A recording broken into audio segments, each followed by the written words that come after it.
You look at Gen.G right now in the LCK, riding high. They were one of the teams that we gave an A+ to for the offseason. What are you noticing the most about Gen.G right now? 3 letters, BDD.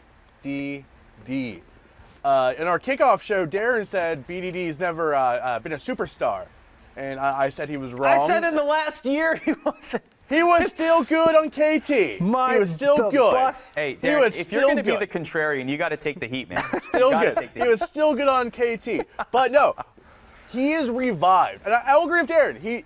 KT was a woeful position. I know KT is close to Emily's heart, but that organization, not in the greatest spot. Looking a little bit better nowadays, but BDD is back into the form where a few years ago, he was on the cusp of being the best player in the world. You could have actually said he was. He was a back-to-back MVP of the LCK.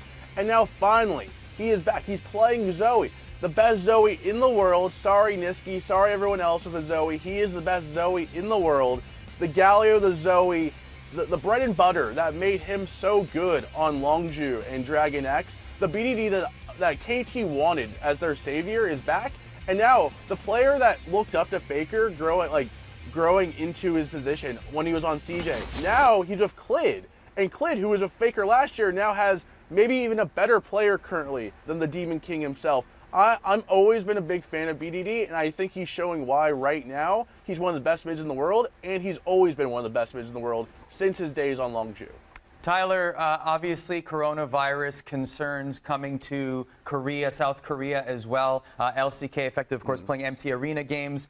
We know Mina Kim, the host of the LCK, came back with a negative diagnosis for coronavirus, but there was a concern there.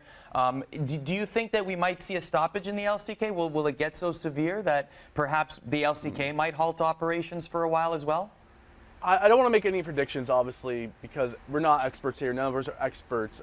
But I mean, we know what's going on, right? Like Ashley Kong, our correspondent who we work with all the time, friends of mine, Lasso from InVen, like they had to be quarantined because they were scared that the coronavirus could have been affected of one of the hosts.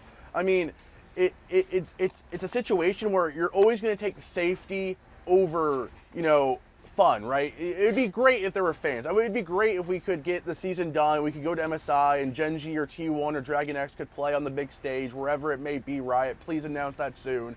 But we're always going to care more about the people than the game. At the end of the day, as much as we love to discuss troll, meme, whatever, it's just a game.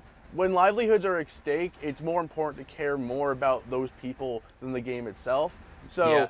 So right now, I mean, Overwatch League, a peer to League of Legends, they just canceled their Seoul homestands that they were supposed to go, and the makeup games that were supposed to be made up from the Chinese homestands being canceled. So I want LCK to send a team to MSI because I want to see Cloud9. I want to see the G2 Fnatic. I want to see Gen.G versus C9. I want to see these dream matchups.